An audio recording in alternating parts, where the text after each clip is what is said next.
Blackhawk County Board of Supervisors to order. Mr. Veeder, roll call vote, please. Leyland, Here. Little, Here. Schwartz, Here. White, Jelka. Here. Please join me for a moment of silence to reflect on our actions.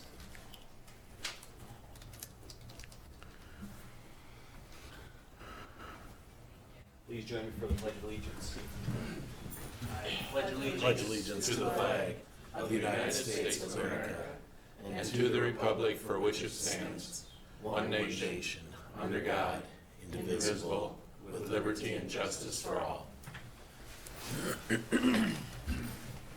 I'll entertain a motion to receive the agenda as proposed or amended.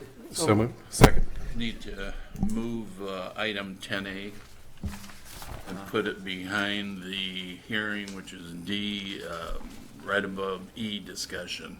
All right, we will move 10A. We'll make that 10 D, D1, I guess. yeah, we can do that, D1.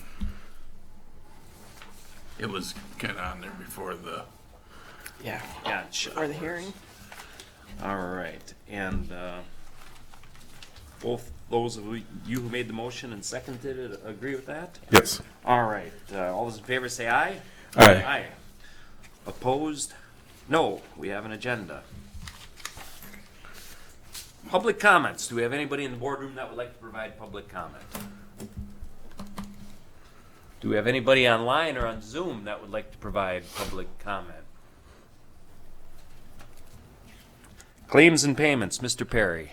This week's expenditures total $483,816.28, of which $74,384 came out of the 302 Grundy Road capital bonding fund. Secondary roads $120,424, jail commissary $37,043, general services $19,056. Sheriff's Department $50,942, and finally IT Department $72,866. Everything looked normal. I'll make a motion that the Board of Supervisors approve expenditures and that the county auditor be authorized and directed to issue checks against the various settlement of such claims as allowed. Second. Any comments or questions for Mr. Perry? Mr. Veeder, roll call vote, please. Leyland, Yes. Little, yes. Schwartz, Yes. Jelka. Yes. Item number 4 is a presentation in regard to the UCC legislative update presented by Gary Grant. I almost said Gary. Kind of looks like Yeah. Yeah, thank you. My name is Gary Grant. I'm the lobbyist for the Urban County Coalition. Beside me is my partner, Larry Murphy. And joining us via Zoom is Megan Malloy. She's the general counsel for Heartland Strategies and also another one of the lobbyists for the Urban County Coalition. We just wanted to provide a brief update of the legislature this year. I know that you guys get regular updates through Linda, who's a member of the Urban County, or sits as your representative on the Urban County Coalition board. But please feel free to kind of interrupt as we go along and just ask whatever questions you have. And I'm happy to take questions on some, because I'm not going to cover every issue that we covered. In your packet here, and Larry Murphy will kind of briefly explain what's in your packet here, and we've sent you an electronic copy. Are kind of a broader list of issues that we covered that the legislature covered this year. So, Larry, you want to? Sure. And Mr. Chairman, I'm not going to read word for word.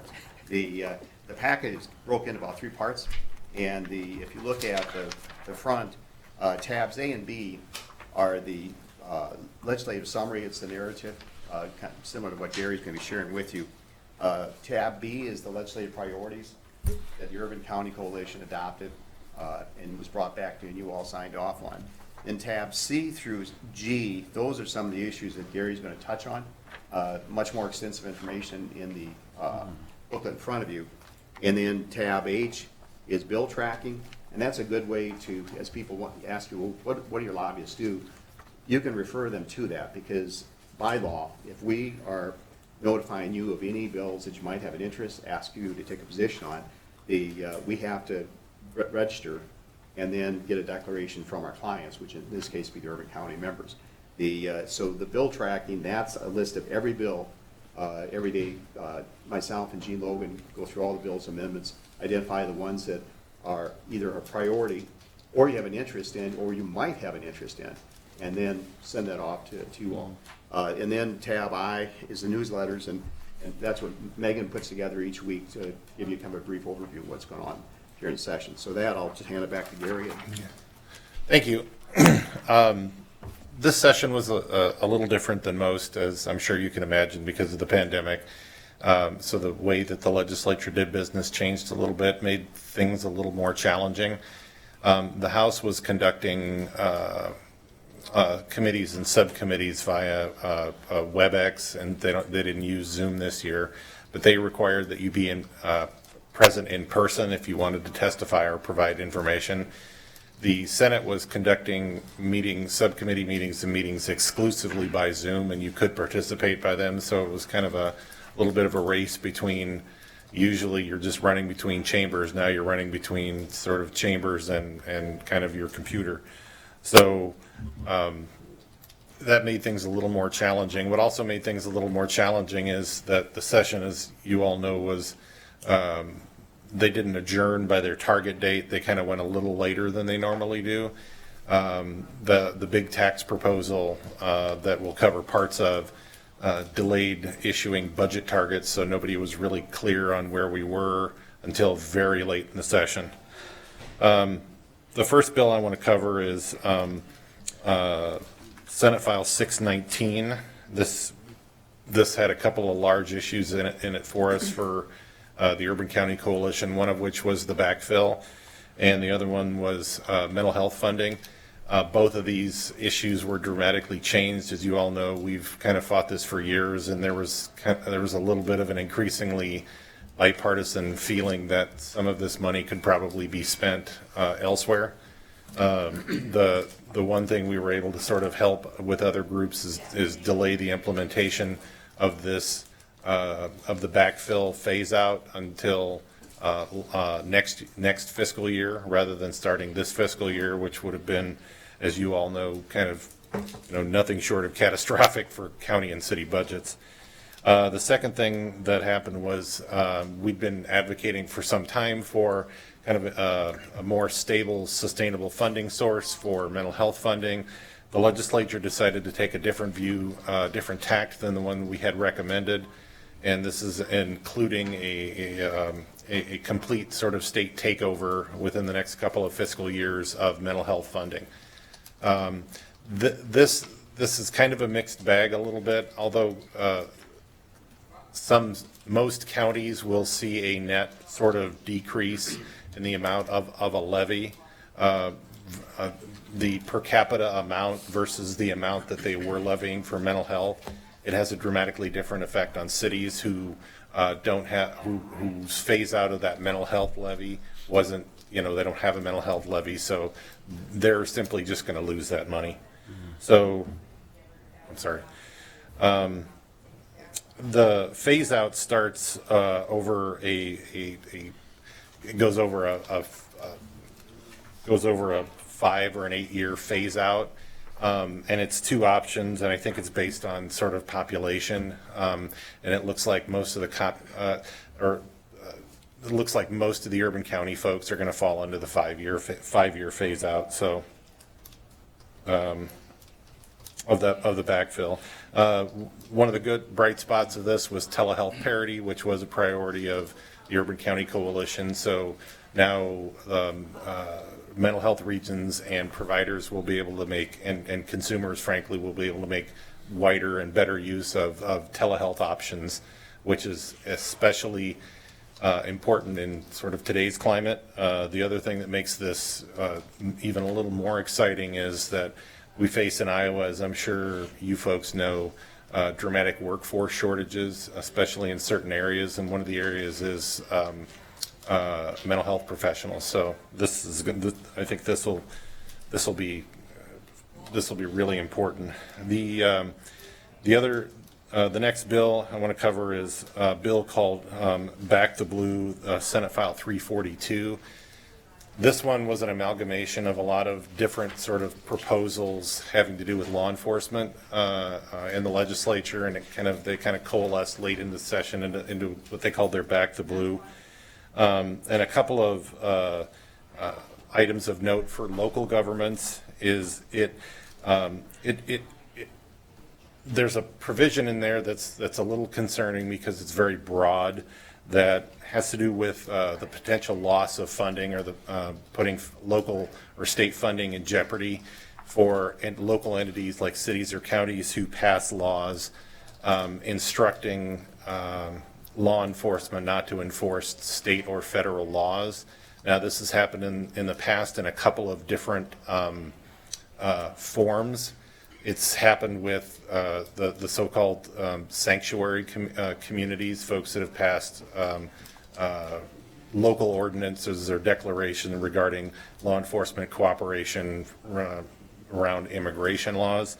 There's an interesting one that has come up more recently, where there are, I think, a couple of counties that have passed, and maybe a couple more that are considering sort of declaring themselves Second Amendment sanctuaries. There's really no, I'm not sure how that will be enforced in this case, in the current political climate, whether or not, I mean, throwing aside for a moment how one may feel about that.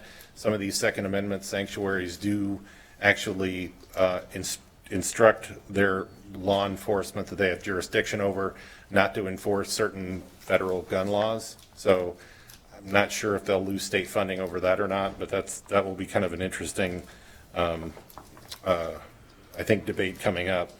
The last thing that I think in this particular bill that was of interest to other many things of interest in this bill, but of interest to local governments, is there was a provision in here having to do with how peace officers banked and used sick leave that could potentially have had a budget impact. That was not included in the final bill, but we do expect to see that provision next year. House File 756, continuing with the Second Amendment theme, was our, what they call the permitless carry or constitutional carry. It's not specifically constitutional carry. It's more aptly defined as permitless carry. That does not, Iowans as of July 1st are no longer required to apply for either a permit to carry or a permit to purchase a firearm, more specifically handguns. So any Iowan who is legally allowed to possess a handgun can now purchase one and carry it concealed. There is this, contrary to some of the information that was out there early, this doesn't affect background checks. The only background check that will now not be required is the one that performed by county sheriffs when you applied for a permit to carry. Federal backgrounds are still conducted when people purchase firearms. This also actually added a Class D felony to private sales where somebody knows or should have known that the person they're selling to cannot possess a firearm. That provision is pretty vague. I think intent is pretty difficult to sort of ascertain or what somebody knows or should have known, but I think going forward, only time will tell how that particular new law is enforced. Any questions so far? Big tech. This one, Senate File 580 and House Study Bill 235 had to do with levying penalties or restricting state and local entities how they could do business with big tech companies who were accused or who had committed or been convicted of some sort of censorship. And that's not just here in Iowa, that's anywhere in the country. The problem that we had with these bills is they were very broad, and they could have included technology companies that you already do business with, like Microsoft and, Google and some of the other things that high-tech businesses that we not only want to attract to Iowa, but that you all already do business with, and had, let's say for the sake of argument, had this bill passed, if you have a contract with Microsoft to provide some sort of computer software, and they were convicted of censorship in a jurisdiction or even a state in, let's say, Washington or Virginia, you would no longer be able to do business with them or risk sort of state funding. So there are a couple of states that have passed laws like these since the legislative session has adjourned. So next year being an election year, I would not be surprised if we saw a form of these bills come up next year. Under the heading local control, one of the things that we were particularly proud of this year, House File 523, it allows you to make flood control an essential county purpose, flood control and recovery, because for some legislative sessions now, the Urban County Coalition has been looking for ways to give local governments more flexibility to deal with not only flood recovery and flood control, but water quality projects. And this bill, we worked with the author on, does allow for some flexibility, I think. So looking at this law, we'd encourage you to look at this law creatively when you're considering water quality and flood control projects. House File 313, this is the minor operated business ventures. This was colloquially referred to at the legislature as the lemonade stand bill. So it would prevent mean local governments from shutting down lemonade stands. I'm not sure where that happened in Iowa, but I do remember reading an article about a lemonade stand getting shut down. I think, as I remember, though, the rest of the article went on to say that some of the folks, when they found out it got shut down, the local officials kind of backed off of that fairly quickly, and I can certainly understand that. I'm not sure any elected official wants their legacy to be shutting down lemonade stands. So, but having said that, now you can't do it at all. So that's a state law. There's also a bill this year that would have dramatically altered the forest reserve tax credit bill. We fought that again. We think that especially in urban counties, people may not think of urban counties as being heavily forested, but we think, and we received input from a lot of our Urban County Coalition partners, that these are particularly important in urban counties because there aren't, a dearth of public lands, so allowing people to protect, smaller tracts of forested properties do make a significant difference. As a matter of fact, one of the things I learned during this is I think Johnson County has, I think, either the highest or the second highest amount of assessed property in the Forest Reserve Program, which I would not have guessed. The genesis of this is that apparently there are some folks, especially out in southwestern Iowa, who are concerned about the influx of kind of out-of-state landowners that come in and buy large tracts of forested property and then do nothing with them, put them in the Forest Reserve Program, so large swaths are taken off of the tax roll. So, and it is affecting some county budgets, not in this part of the state, but I think, like I said, southwestern Iowa. So I don't doubt we'll see this one again. Another bright spot here is rural EMS. This bill ended up in standings. Again, House File 619. In addition to increasing the tax credit for rural EMS and firefighters to $250 from $100, now you can vote to make rural EMS an essential county purpose. It provides for the establishment of rural EMS districts and the election of trustees for these districts. It also provides for the levying of a tax, I think up to 60 cents per thousand evaluation in those districts to pay for training and equipment and the like. There's also a provision that would allow the raising of that to 75 cents. But that would require an election, like a bond election, so a 60% threshold to raise that above 60 cents. Additionally, this tax, when once levied, can only extend to either 10 or 15 years, depending on the population of the county. So the bill actually specified the 11 most populous counties in Iowa can only levy the tax for a maximum of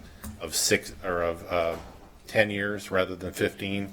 So that's everybody in the Urban County Coalition. So I think the last bill I want to cover is Senate File 413. As I'm sure you have all heard from your auditors, this is the election bill. It had some pretty significant changes to Iowa election law. One of the most significant, I think, for auditors, and Grant, correct me if I'm wrong, is that there is now an actual Class D felony to follow guidance. If an auditor fails to follow guidance from the Secretary of State on implementing election laws, and I'm not entirely sure what constitutes guidance. So, I mean, let's say, I understand that in a lot of these cases that there is a letter issued, a letter of information, or I don't know what the term is, Grant, but I'm not sure what guidance you'd have to fail to follow to be convicted of a felony, but that's a pretty scary. Yeah, there's a couple of different provisions involved there. I think the letter that you're talking about is a technical Right.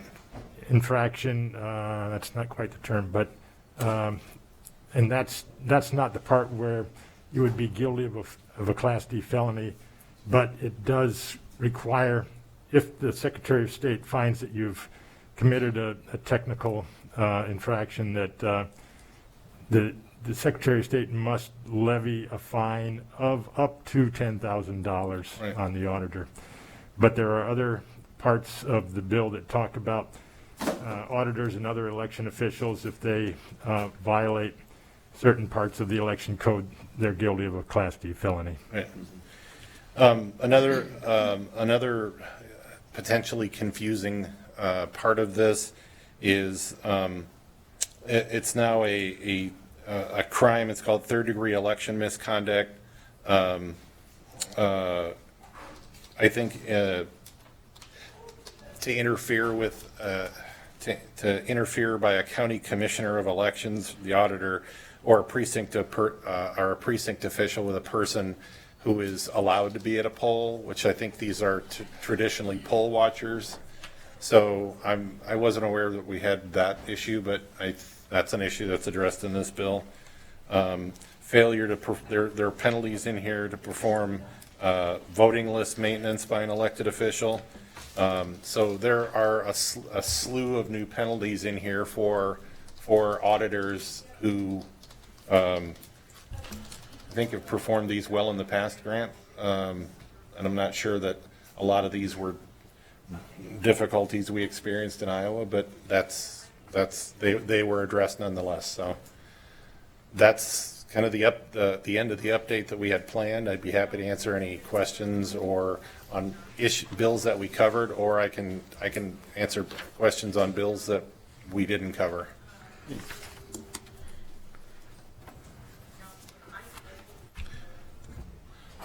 EMS services. Yes. That's something that you've been trying to accomplish for years. Yes. Do you have any optimism of getting there? Actually, this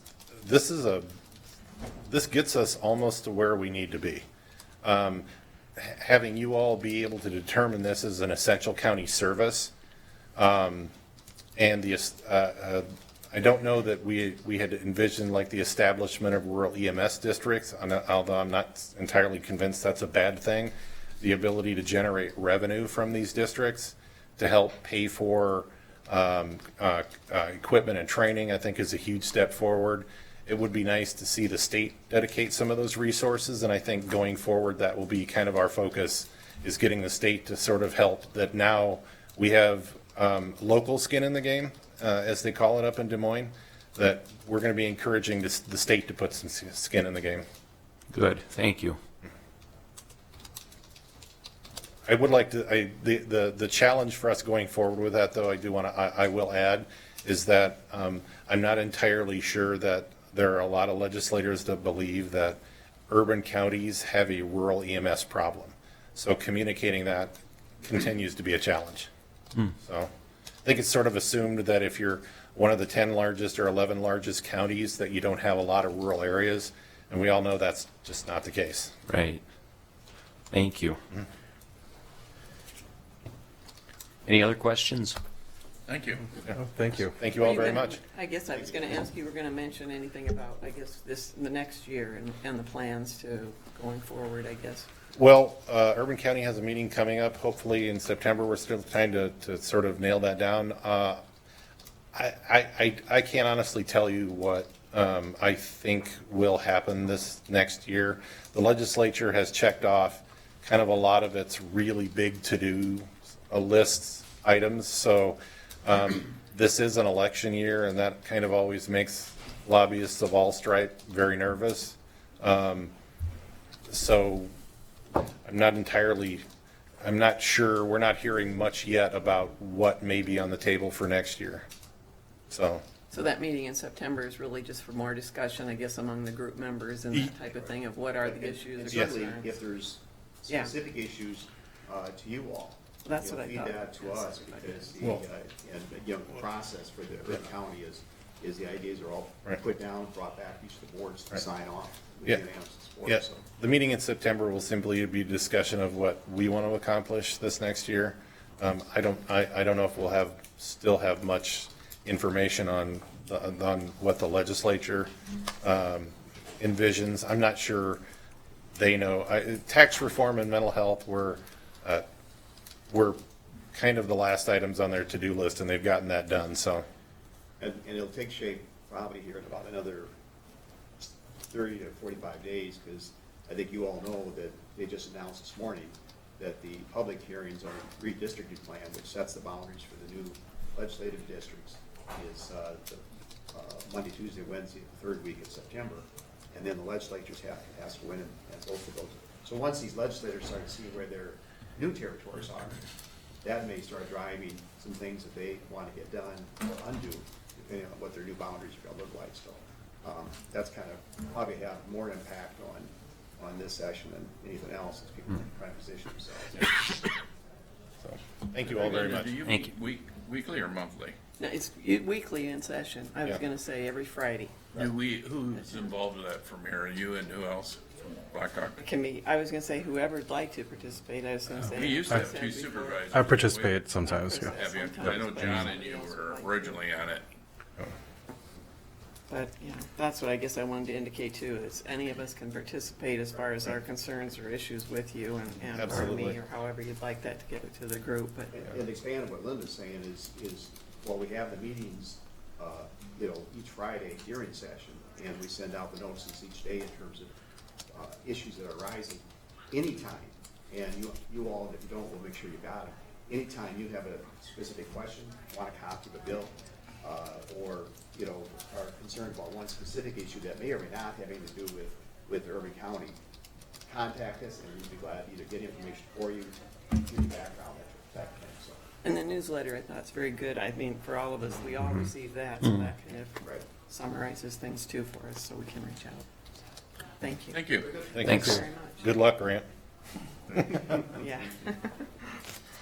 Item number 5, receive project updates from department heads and or elected officials. Kathy? Yeah. Good morning, Board. Kathy Morning. Nicholas, County Engineer. Morning. I want to give you a brief update on one of our bridge projects, and this is the Kimball Avenue Bridge Replacement Project. It's located between Rhinebeck and Tama Roads, and it's very, very close to Rhinebeck Road. Next slide, Kim. This is a photo of the prior to replacement. The structure was originally built in 1936, and then there were some portions of it reconstructed in 1950. So even with that, it's still 70 years old for the reconstructed portion. So some of its failure mechanisms were, you can see the back walls there. Next slide, Kim. The back walls here are the concrete is very deteriorated. You can see all of that cracking in the back walls. There was a helper beam established here at some point to prop up this back wall, this abutment. Next slide. Here's some more, the other back wall, some more deterioration of the concrete. So it was time to replace this structure. A contract was awarded to Jim Schroeder Construction here in Iowa. They're over in Belle Plaine, I believe, or Bellevue, excuse me. Denver, Jim Schroeder Construction for $415,000. You awarded that back in February. Next slide, Kim. So I've got just a few pictures here of the construction. This was, of course, the demolition of that structure. The old structure was 30 feet long. Next slide. Here's a picture of the demolition of the concrete abutments, the east side. And then this is, once construction's begun underway, you can see right here in the forefront some of the steel H-pile is right there covered up. And then you can see the two piers. The pile have been driven, and then the concrete has been encased around the new piers. And then finally in the background there, back by the crane or the backhoe, that's where the next abutment will be installed. These were taken last week, so this work is ongoing. Schroeder's making good progress, and if you'd like to see any of the work, give us a call, and you can certainly come out there and get a good look at it. Thank you, Kim. What's the completion date I anticipated? believe towards late September or early October will be completion. Then reopening of the road. We're hopeful that the road will be reopened before harvest time. Excellent. Can I answer any other questions? Thank you. Thank you. Any other department heads in the boardroom that would like to provide an update? Any department heads on Zoom that would like to provide an update? All right, we'll move on to item number 6. Approval of the minutes from August 17th, 2021. We have a motion. Is there a second? Second. Any comments or questions? All those in favor say aye. Aye. Opposed say no. Item number 7, hearings. The times are approximate. At 9:05 a.m., we're going to have a hearing in regard to ordinance number 77-255. It's a rezone request by Tim and Cindy Vogel. At approximately 9:07 a.m., ordinance number 77-256, a rezone request by Dustin Cox. And at 9:09 a.m., ordinance number 77-257, a rezone request by Harold and Marilyn Even. Item number 8 is the consent agenda. So moved. Second. Any comments or questions? Mr. Veeder, roll call vote, please. Little, Yes. Schwartz, Yes. Leyland, Yes. Trelka. Yes. Item number 9 is an update from Ben Delagardelle, but he emailed us earlier and said he wasn't going to be able to make it. However, I did see somebody check in on an iPhone, and I almost looked like Ben. Ben, is that you? You see him now, you don't. All right, Ben is in the field. We can't reach him right now. We will move on to item number 10B, which is one of the hearings. This is a hearing on the proposed ordinance number 77-255. It's the Vogel rezone. I will make a motion to receive and place on file the publication of notice of public hearing. Second. Any comments or questions? All those in favor say aye. Aye. Aye. All those opposed say no. Now I'll make a motion to waive the first reading, as notice was published on August 17th, 2021 in the Waterloo Courier in accordance with the requirements of Code of Iowa, and the publication was approved on a request submitted by Tim and Cindy Vogel, at 741 South Ordway Road to rezone 2.5 acres from A agricultural district to AR agro-residential district to build a new single-family home. Second, you motioned that, I think, right? You I motioned. made the motion, Second. you bet. All right, I believe it's at this point where, Seth, you take it over. Okay. All right, yeah, we have a request for 741 South Ordway Road, a vocal rezone. Request to rezone 2.5 acres from A agricultural district to AR agricultural residential district in order to allow for the construction of one new single-family home. It was moved by Bozier and seconded by Nagel to approve the request to rezone 2.5 acres from agricultural district to AR agricultural residential district in order to construct one new single-family home. Motion to approve carried 3-2 with AG and Sage voting to deny the request. Sage and AG were denied the request because they were concerned about the prime farmland issue with the site. The one parcel containing the 2.5 acres for the proposed rezone area has been zoned the agricultural district since 1982. None of the land is located in a special flood hazard areas designated by FEMA for FEMA's 2001 floodplain map or FEMA's preliminary floodplain map. The site did have a land evaluation score of 91 and a LISA score of 74, indicating a high agricultural value. Property main parcel has a LISA score of 91 out of 247, which is considered high agricultural use. Zoning ordinance notes that land that is classified as high agricultural value should be strongly discouraged for development in almost every case. Also states in general these sites are reserved for agricultural activities and protected from urban development or urban use encroachment. However, the ordinance also states that under very unique circumstances are these sites to be developed, and only after compelling evidence is provided. The zoning ordinance does list several of these criteria that could be considered unique, compelling evidence. Area has not been in active row crop production or conservation reserve program for previous 15 years. Area is not conducive to production by reason of parcel shape or size. Area is compatible with surrounding uses, similar adjacent uses. Meeting any one of these criteria should not constitute approval. However, each request will be reviewed and evaluated based on its own individual circumstances. The land is pastured and has not been farmed for several years. In addition, the land has numerous small streams and drainage issues. The site does have a high LISA score, but is not suitable for farming. And that is the request. Was there any opposition there? I do not believe so.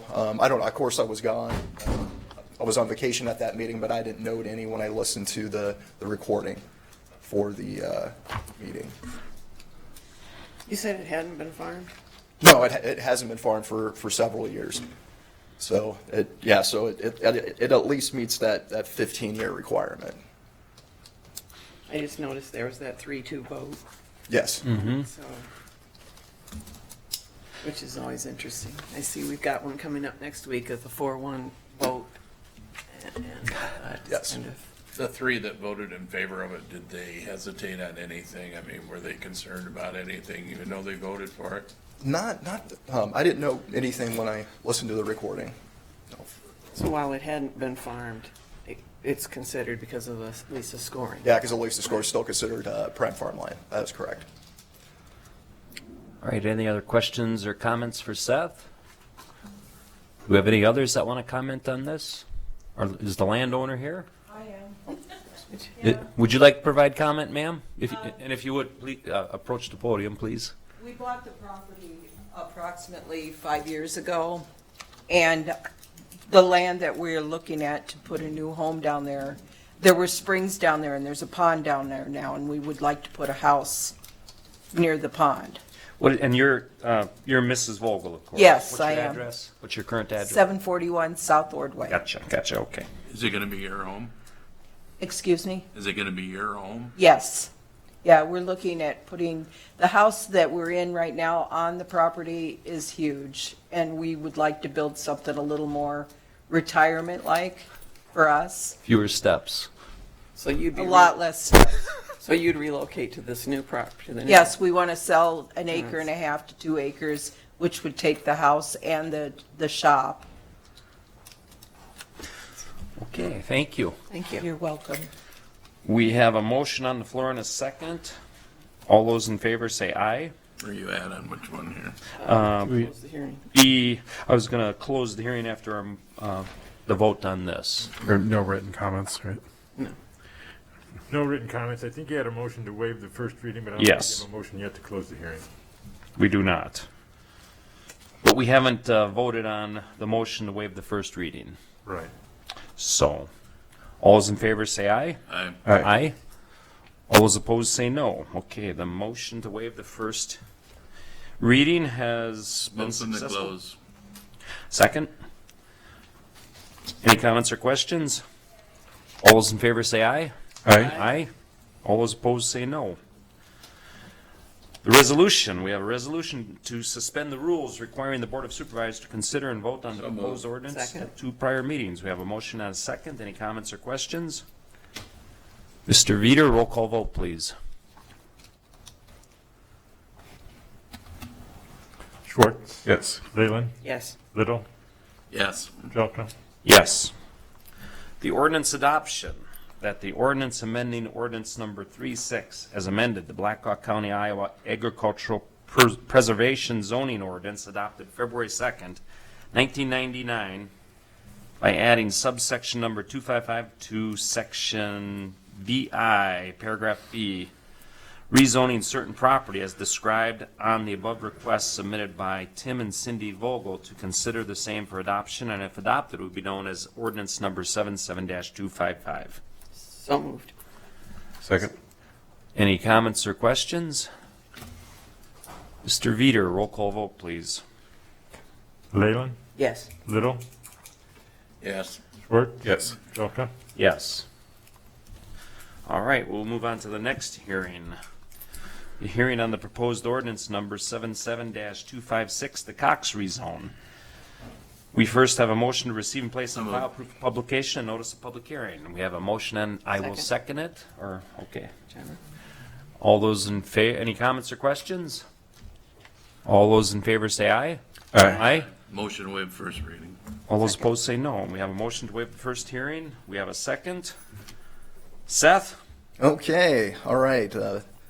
Request is at 8515 Winslow Road, the Cox rezone. It's a request to rezone 1.55 acres from agricultural district to AR, agricultural residential district, in order to allow for the construction of one new single-family home.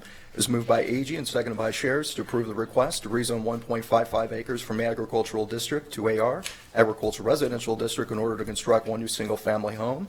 A motion to approve carried unanimously. The one parcel containing the 1.5 acres for the proposed rezone area has been zoned agricultural district since the adoption of the zoning ordinance in 1982. The area to be rezoned is not located in a special flood hazard area as designated by FEMA. The rezone area to be rezoned is partially located in the 500-year floodplain as designated by the FEMA preliminary map, but it's a very, very tiny portion. The site is a land evaluation score of 48, and a LISA score of 88, indicating low agricultural value. Applicant wishes to rezone 1.5 acres from 8 AR in order to construct a new single-family home. Parcel is large enough to accommodate one developable lot that will meet the lot size requirements for the AR agricultural residential district by being greater than 1.5 acres in size and wider than 150 feet. Land is simply hayfield and has not been used for row crops due to the low quality of the soil. I also wanted to note I made a mistake on sending out a Zoom notice for this meeting for Cammie Anderson. She is on the line, and I did discuss this matter with Mike if this was something that we should bring back before the Planning and Zoning Commission, and kind of thought that, well, it was unanimously approved for the applicant, so that, may have been unfair to the applicant if we made them go back through the hearing again. But I want Cammie Anderson to have her opportunity to state what she wants to state in regards to this rezone request. And I apologize to Mrs. Anderson, everyone in here, that I accidentally sent the Board of Adjustment link for the following week and not the PZ link for that meeting. So I just want to let that error be noted. Thank you. Any comments or questions for Seth? We haven't voted on the other one yet, Dan. No, okay. We're in the hearing now. We need to vote on that, suspend the rules, Okay. or waive the first reading. We have first reading. We have a motion and a second. All those in favor say aye. Aye. Aye. Opposed? We have no opposed. All right, Miss Anderson, you're on the phone. Could you please provide your address and provide your comments, please? Good morning. My name is Kami Anderson. I live at 8507 Winslow Road. I'm the property that sits adjacent to the east of the proposed rezoning property. Okay, go ahead. Okay, thank you, Seth. I appreciate your apologies for the Zoom link meeting. At the time, it felt very personal that we were the property directly most affected by this rezone, and we weren't given the opportunity to state some of our objections. So I appreciate your apology. A couple of things on this. We have a significant water drainage issue out here. We've had Miss Nichols out to our property several times. She's met with my husband. Army Corps of Engineers has been out here as well to also address the water issue. The problem is that where we sit as far as our elevation from the west side of Winslow Road and Union Road, that ditch and that culvert do not provide the adequate amount of draining to force that water to run through the ditch. So ultimately what happens is that water comes out from underneath the railroad tracks. It comes from the back side of 8515 Winslow Road and directly behind our shop building and into our barn and pasture lot. And it becomes like a river. We joke about it that it's River Anderson when there's a period of heavy rains. Nothing runs through that front ditch and front culvert. I know normally I just work. I am the owner of the business, but guys. Excuse me. Hold on. I apologize. Okay. Thank you. We have somebody, wait. It's my husband. Okay. Okay. Button on. He's on his job site right now. So Gotcha. turn your mute button on. All right, continue, ma'am. Anyway, so the problem ultimately lies with the water doesn't run through those ditches and the culverts in the front of the property. So it forces all this water to come to the back. We've been told that there's really nothing to be done about it. You can't change the natural flow of water, which I truly disagree with. If we're adding another single family home to the back of that new rezoned area, which sits higher yet than where my pasture horse lot sits, and it's higher than where that water is already draining, I'm going to be sitting with more stagnant water and more water issues when we've just been kicked into the 500-year floodplain completely. We already have to carry flood insurance. We've had to carry it since 2008 when we were significantly affected by the flooding. We got it again in 2016. Across the road, they sit lower than we do, but they're protected by a dike. So ultimately, when that water comes, it's like a fishbowl on their side, and we're inundated from both sides, from the west and from the east. It comes over the Buck Ridge driveway, and then it comes from that back side where it's draining from the 8515 property. I don't know what else can be done about this, but I have some legitimate concerns about where the water is going, where the footprint's going to go, where these septic leach lines are going to be ran to. At this point, we've truly yet to meet the new neighbors. They've yet to even stop by. I don't know if they're on this call or not.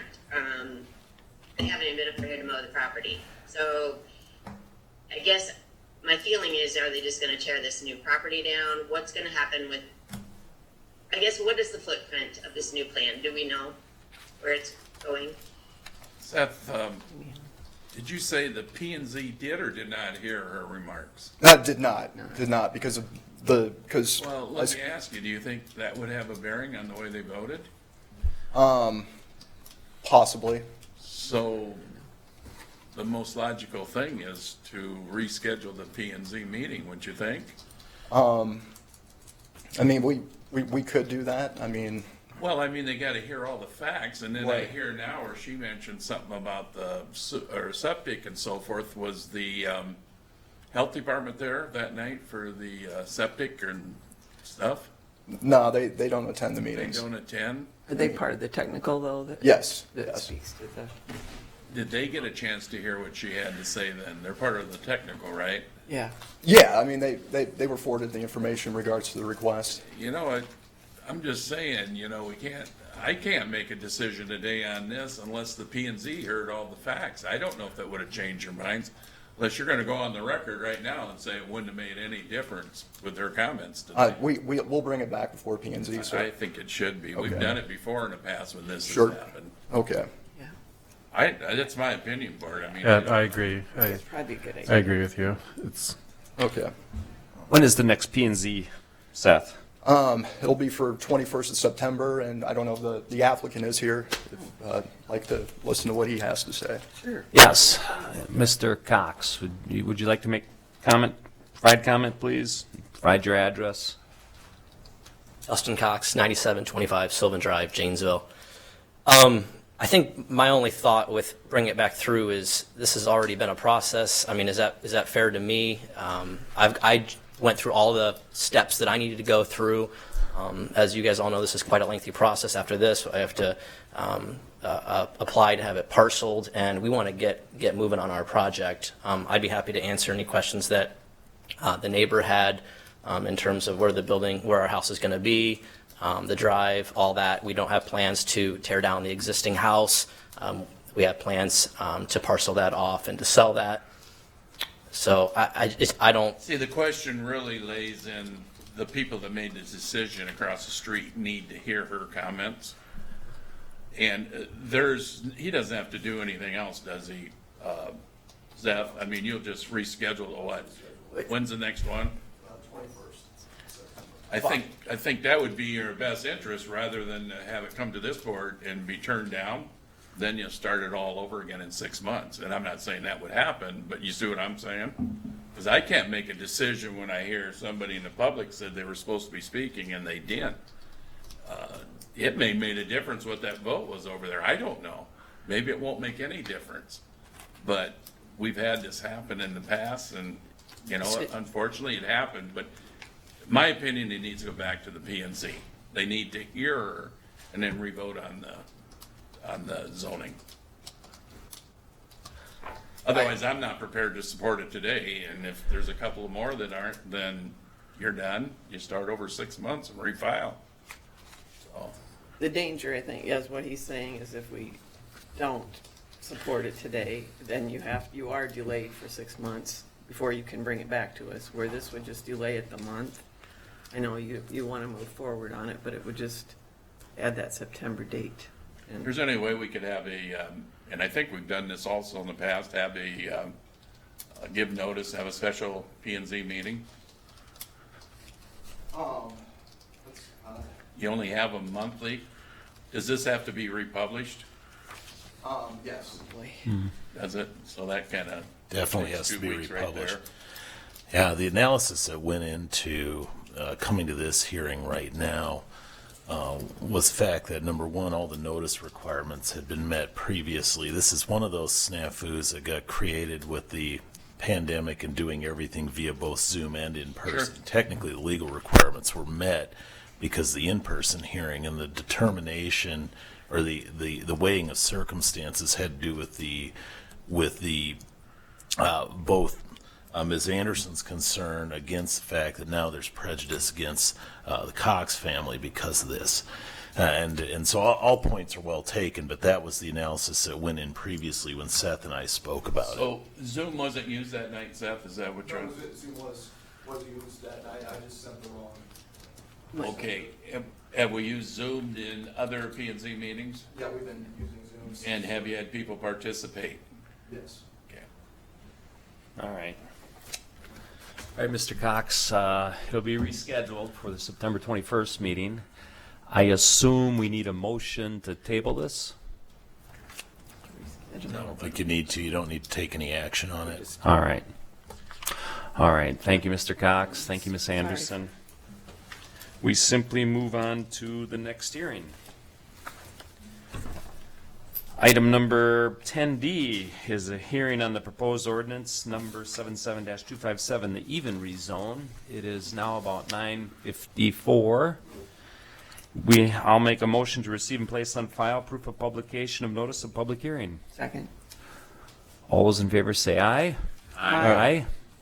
Opposed? Motion to waive the first reading? Second. All those in favor say aye. Aye. Aye. Opposed say no. Seth, you are on. Okay. All right, yeah, this is for request for 4316 McStay Road, even minor plat. Request to plat 1.504 acres in order to split off a home that was built on 35 acres. It was moved by AG and seconded by Bozier to approve the request to plat 1.504 acres in order to split off a home built on 35 acres. Motion to approve carried unanimously. One parcel containing the 1.504 acres for the proposed plat area has been zoned agricultural district since the adoption of the ordinance in 1982. None of the area to be platted is located in the special flood hazard areas designated by FEMA for the 2011 or the other preliminary map.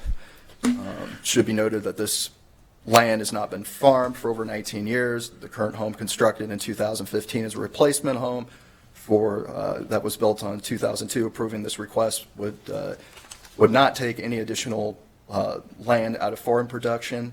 The applicant's also applying for apply for a minor plat application for this as well.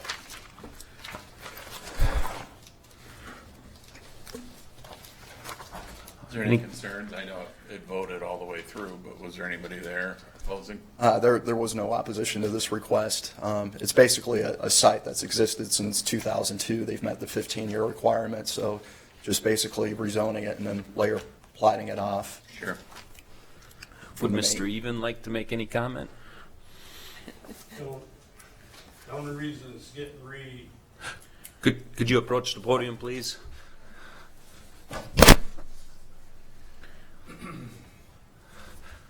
Thank you, sir. And you live at this site?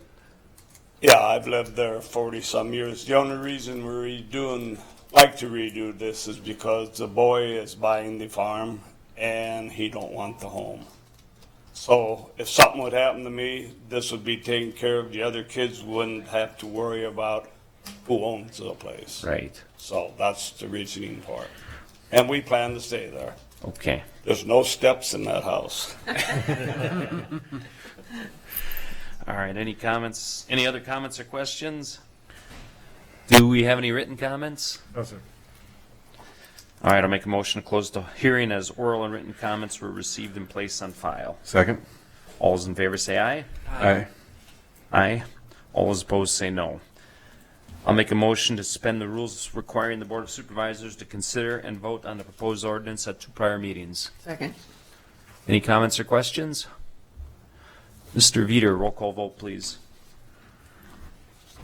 Little, Yes. Schwartz, Yes. Leyland, Yes. Trelka. Yes. I'll make a motion to adopt the ordinance. Second it. Amending ordinance numbers 36 as amended, the Blackhawk County, Iowa Agricultural Preservation Zoning Ordinance adopted February 2nd, 1999 by adding subsection number 257 to section 6, paragraph B, rezoning certain property as described on the above request submitted by Harold and Marilyn Even, and to consider the same for adoption, and if adopted, would be known as ordinance number 77-257. We have a motion and a second. Any comments or questions? Mr. Veeder, roll call vote, please. Schwartz, Yes. Leyland, Yes. Little, Yes. Trelka. Yes. All right, Mr. Even, you're good to go. All right, thank you. You bet. All right, now we have item 10D1, I believe, is what we identified it as, and this is a resolution that the minor plat of survey submitted by Harold and Marilyn Even So moved. Second. to minor plat 1.504 acres located at 4316 McStay Road in order to split off a home built on 35 acres. The property in question is located approximately 1/4 of a mile to the south of McStay Road and Indian Creek Road intersection, and if approved, that the county auditor be directed to certify a copy of this resolution for the Blackhawk County Recorder. It's been moved and seconded. Any comments or questions? Seth? No, I guess basically, same information that was covered for the rezone application, so nothing new to add. It was moved by AG and seconded by Bozier to approve the request to rezone 1.504 acres from agricultural district to AR district in order to split off a home that was built on 35 acres. Motion to approve carried unanimously for both the rezone and the minor plat request. And in the future, I will be doing the minor plat submittals a week after the rezone. I think that makes sense. In the past, if, sometimes they'll do the minor plat and rezone on the same day. So traditionally, when that happened, I scheduled them on the first day, but it's kind of, created some confusion where the resolution was accidentally put on the agenda before the rezone has to be approved before the minor plat. So in order to avoid this type of situation from ever happening again, I'll wait an entire week Well, to put on the minor plat. plus the fact if the board didn't approve the zoning, Yeah, you got it's a mute. resolution sitting there that everybody's looking at, and we don't take action on it. So I think it should be the following week. Yep, and I fully agree. Thank you. Sounds good, thank you. All right, Mr. Veeder, roll call vote, please. Leyland, Yes. Little, Yes. Schwartz, Yes. Trelka. Yes.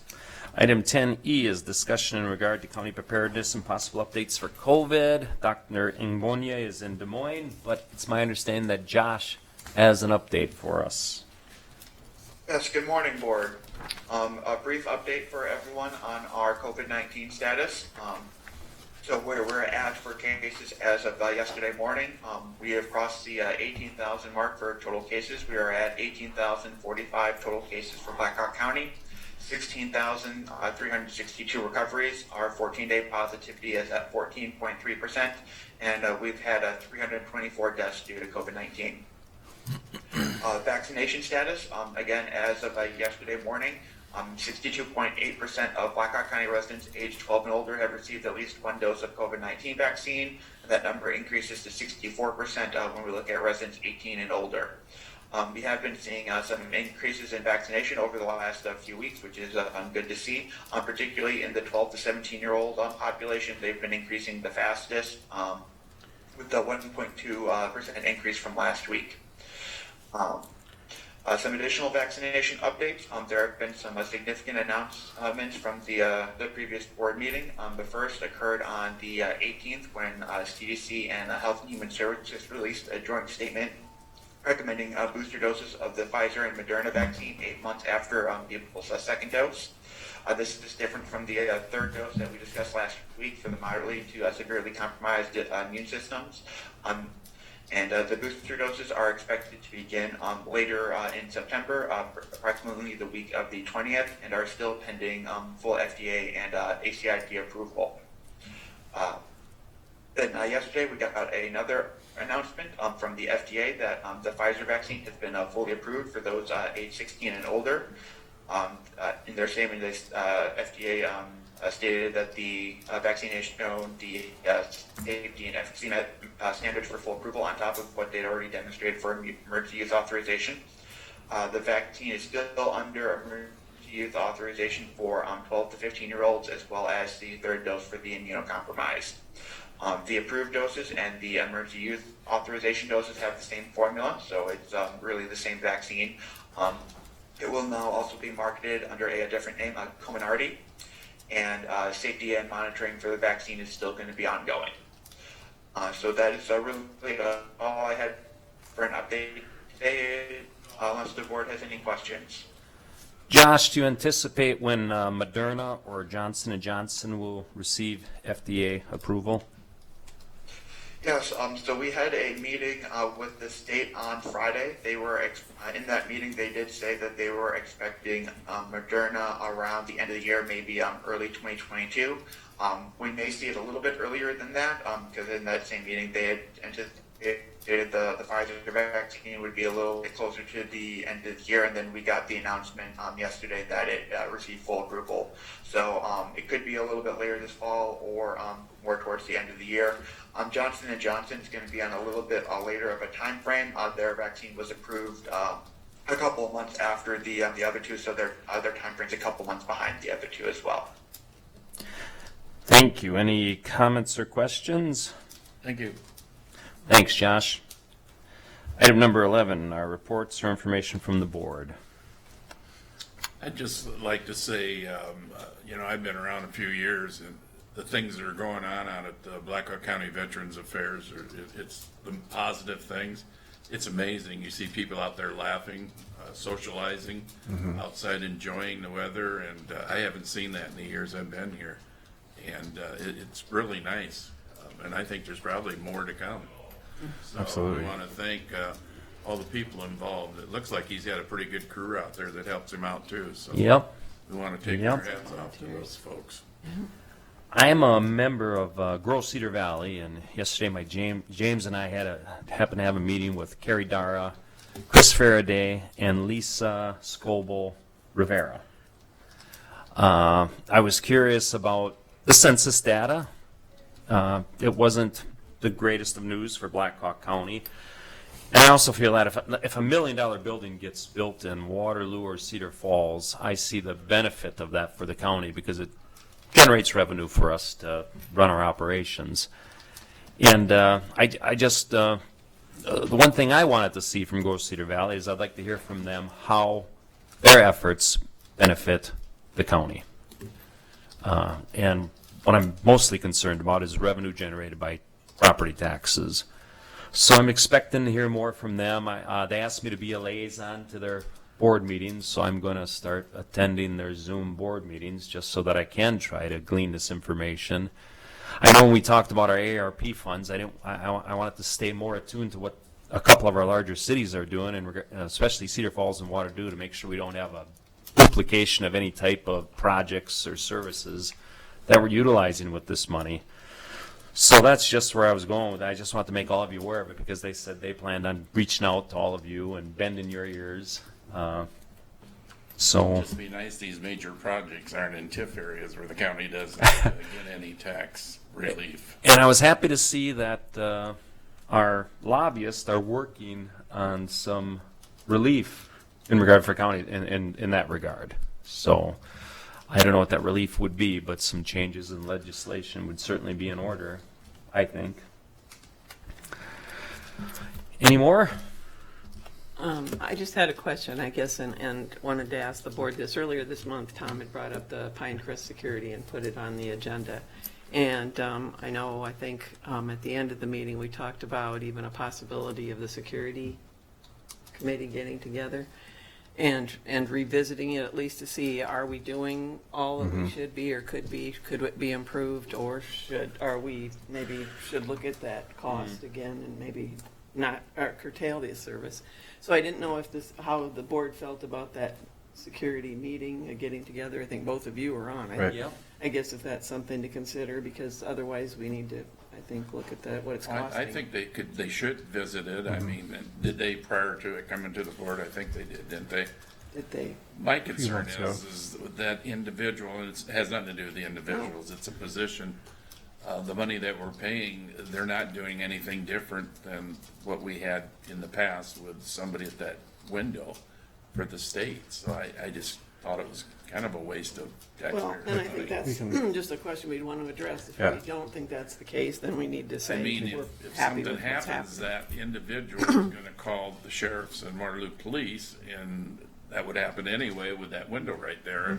It has in the past. So I think that's a fair one to maybe have them kind of go over it. We'll get one together. Yeah. Okay, I know Lori's getting ready to go on vacation, but I just thought if it was something, just so it didn't hang out there and then later we say we should have looked at it or whatever, so if that's all right. I mean, with ARP funds, maybe we could harden the building even more, and it would not be a necessary personnel issue, because I think the security companies are having the problems that many employers are having, finding capable, competent personnel. Yeah. It was a problem before COVID, and it's really a problem now. Yeah. All right. I'll make a motion to adjourn. Second? All those in favor say aye. Aye. Opposed say no. We're adjourned.